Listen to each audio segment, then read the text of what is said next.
नमस्ते। बालराम कथा कक्षा 6 पृष्ठ संख्या 33 5 6 दंडक वन में 10 वर्ष। भरत अयोध्या लौट चुके थे। नगरवासी भी।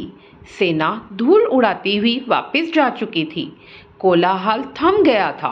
2 दिन बाद चित्रकूट की परिचित शांति लौट आई थी। पक्षियों की चहचहाहट फिर से सुनाई पड़ने लगी थी। हिरन कुलाचे भरते हुए बाहर निकल आए थे। राम पर्णकुटी के बाहर एक शिलाखंड पर बैठे थे, एकदम अकेले, विचार मग्न, कुछ सोचते हुए। चित्रकूट अयोध्या से केवल 4 दिन की दूरी पर था। लोगों का आना जाना लगा रहता। वे प्रश्न पूछते, राय मांगते। यह राजकाज में हस्तक्षेप की तरह होता। चित्रकूट सुंदर सुरम्य था, शांत था, पर राम वहां से दूर चले जाना चाहते थे। उन्होंने मन बना लिया चित्रकूट में न ठहरने का। इसका एक कारण और था, वहां रहकर तपस्या करने वाले ऋषि मुनियों का निर्णय। राम लक्ष्मण ने उस वन से राक्षसों का सफाया कर दिया था। अब तपस्या में कोई बाधा नहीं थी, लेकिन मुनिगण वन छोड़ना चाहते थे। कुछ राक्षस मायावी थे, जब तब आथमकते थे, यज्ञ में बाधा डालते थे। तीनों वनवासी मुनि अत्रि से विदा लेकर चल पड़े दंडक वन की ओर। चित्रकूट छोड़ दिया। दंडकारण्य घना था, पशु पक्षियों और वनस्पतियों से परिपूर्ण। इस वन में अनेक तपस्वियों के आश्रम थे, लेकिन राक्षस भी कम नहीं थे। वे ऋषि मुनियों को कष्ट देते थे, अनुष्ठानों में विघ्न डालकर। राम को देखकर मुनिगण बहुत प्रसन्न हुए। मुनियों ने राम का स्वागत करते हुए कहा, आप उन दुष्ट मायावी राक्षसों से हमारी रक्षा करें, आश्रमों को अपवित्र होने से बचाएं।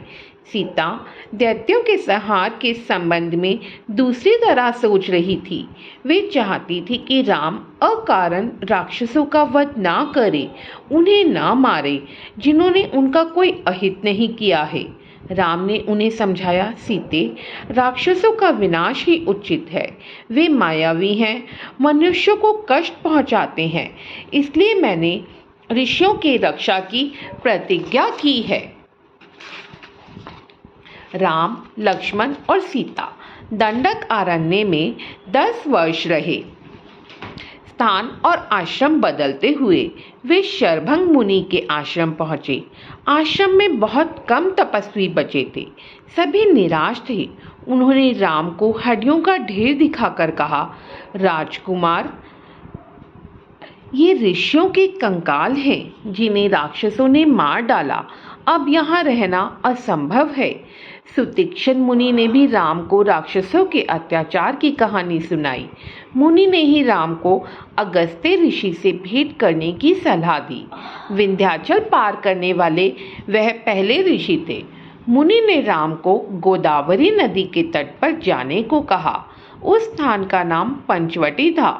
वनवास का शेष समय दोनों राजकुमारों और सीता ने वहीं बिताया। पंचवटी के मार्ग में राम को एक विशालकाय गिद्ध मिला, जटायु। सीता उसका स्वरूप देखकर डर गई। लक्ष्मण ने उसे मायावी राक्षस समझा। वे धनुष उठा ही रहे थे कि जटायु ने कहा, हे राजन, मुझसे मत डरो, मैं तुम्हारे पिता का मित्र हूँ, वन में तुम्हारी सहायता करूँगा। आप दोनों बाहर जाएंगे तो सीता की रक्षा करूँगा। राम ने जटायु को धन्यवाद दिया, उन्हें प्रणाम करके आगे बढ़ गए।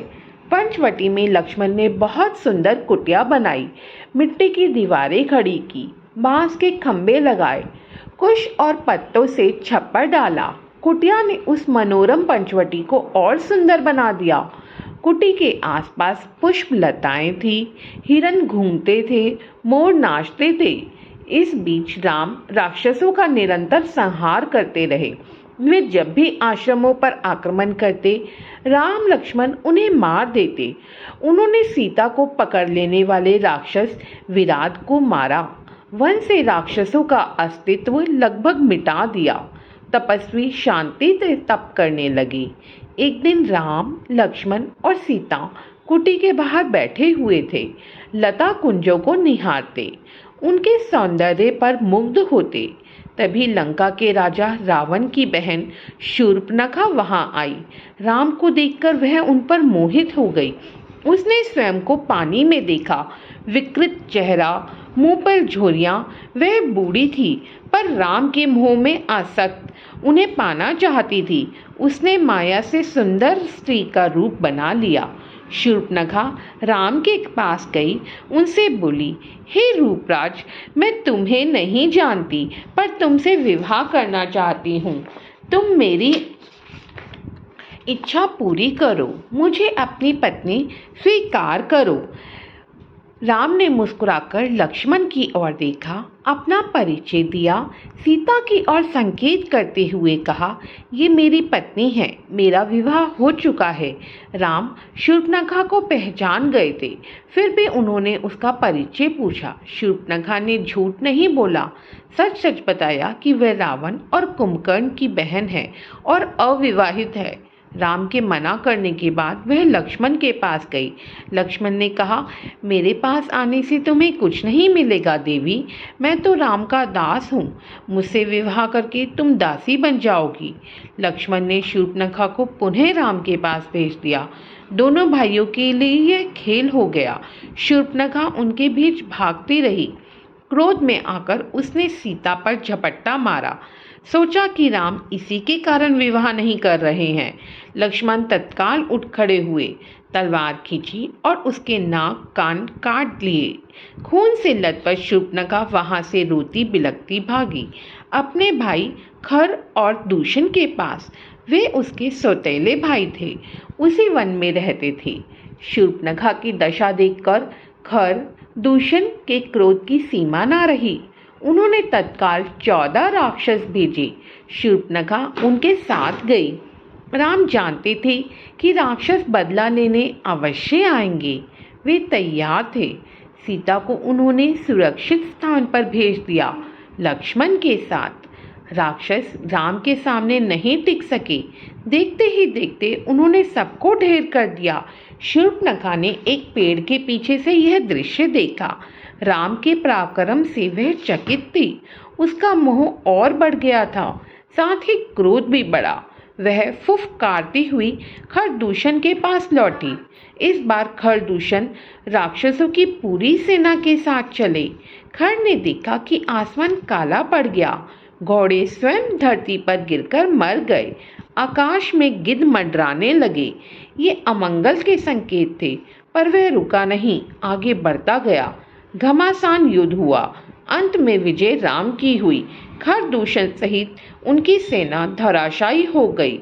कुछ पिछलग्गू राक्षस बचे। वे जान बचाकर वहां से भाग निकले। भागने वालों में एक राक्षस का नाम अकंपन था। वह सीधे रावण के पास गया। लंका अधिपति को उसने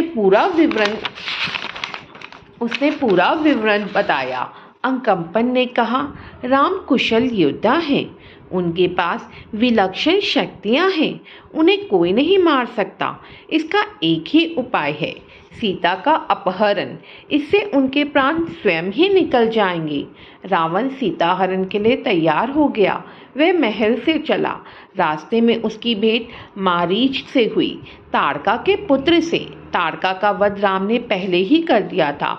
मारीच क्रोधित था, पर राम की शक्ति से परिचित था। उसने रावण को सीता हरण के लिए मना किया, समझाया, कहा, ऐसा करना विनाश को आमंत्रण देना है। रावण ने मारीच की बात मान ली, चुपचाप लंका लौट गया। थोड़ी ही देर में शूर्पणखा लंका पहुंची, विलाप करती हुई, चीखती चिल्लाती। रावण को पूरी घटना की जानकारी थी, लेकिन उसने शूर्पणखा को सुना। वह रावण को धिक्कार रही थी, फटकार रही थी। उसके पौरुष को ललकारते हुए शूर्पणखा ने कहा, तेरे महाबली होने का क्या लाभ? तेरे रहते मेरी यह दुर्गति। तेरा बल किस दिन के लिए है? तू किसी को मुंह दिखाने लायक नहीं रह गया है। शूर्पणखा ने राम लक्ष्मण के बल की प्रशंसा की।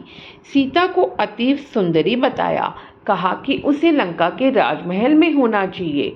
शूर्पणखा बोली, मैं सीता को तुम्हारे लिए लाना चाहती थी। मैंने उन्हें बताया कि मैं रावण की बहन हूँ। क्रोध में लक्ष्मण ने मेरे नाक कान काट लिए। रावण फिर मारीच के पास गया। खरदूषण की मृत्यु से वह कुछ घबराया हुआ था। रावण ने मारीच से मदद मांगी। मारीच चाहता था कि रावण सीता हरण का विचार छोड़ दे। इस बार रावण ने उसकी नहीं सुनी, उसे डांटा और आज्ञा दी, मेरी मदद करो। मारीच जानता था कि दोबारा राम के सामने पड़ने पर वह मारा जाएगा। राम उसे नहीं छोड़ेंगे। रावण मारीच के मन की बात भाप गया। उसने क्रोध में भरकर कहा, वहां जाने पर हो सकता है तुम्हें राम मार दे, लेकिन न जाने पर मेरे हाथों तुम्हारी मृत्यु निश्चित है। विवश होकर मारीच को रावण का आदेश मानना पड़ा। रथ पर बैठकर रावण और मारीच पंचवटी पहुंचे। कुटी के निकट आकर मायावी मारीच ने सोने के हिरण का रूप धारण कर लिया। कुटी के आसपास घूमने लगा। रावण एक पेड़ के पीछे छिपा था। उसने तपस्वी का वेश धारण कर लिया था। सीता उस हिरण पर मुग्ध हो गई। उन्होंने राम से उसे पकड़ने को कहा। राम को हिरण पर संदेह था। वन में सोने का हिरण। लक्ष्मण बड़े भाई की बात से सहमत थे, पर सीता के आग्रह के आगे उनकी एक ना चली। सीता की प्रसन्नता के लिए राम हिरण के पीछे चले गए। उन्होंने सोचा, वन में इतने समय के प्रवास के द्वारा सीता ने कभी कुछ नहीं मांगा। उनकी यह इच्छा अवश्य पूरी करनी चाहिए। कुटी से निकलते समय राम ने लक्ष्मण को बुलाया, सीता की रक्षा करने का आदेश दिया। कहा, मेरे लौटने तक तुम उन्हें अकेला मत छोड़ना। लक्ष्मण ने सिर झुकाकर उनकी आज्ञा स्वीकार कर ली। सीता कुटी में थी। लक्ष्मण धनुष लेकर बाहर खड़े हो गए। धन्यवाद। नमस्ते।